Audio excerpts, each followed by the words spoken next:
আমরা অনেকে মনে করতে পারি যে তাবলীগের মসজিদের মধ্যে দাওয়াতের কাজ এখানে মাঠে গেলে এসেছে।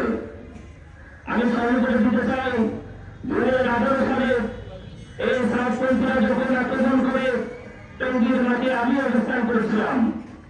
আজ আবার 24 সালের ডিসেম্বরে আবার আক্রমণ করে আমাদের 3 জন নিরপরাধ ঘুমন্ত এবং তারপর আরেকজন সংযুক্ত হয়ে 4 জনকে তারা হত্যা করেছে। আমি খুব সুন্দরভাবে সাধারণভাবে ঠান্ডাভাবে আপনাদেরকে বলতে চাই যে আমরা আবার সেই তাবলীগ ফিরে যেতে চাই। আমরা আবার সেই তাবলীগ ফিরে যেতে চাই। এজন্য আপনাদের কাছে আহ্বান থাকবে যে আমরা আবার এক প্লেটে বসে আবার একসাথে তাবলীগ শুরু করব।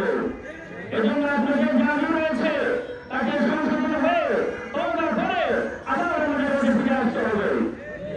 শেষ কথা বলতে চাই, আবু সাইদ মুহম্মদের উপর হবে ভোটের টাকা রক্ত দিয়ে আমাদের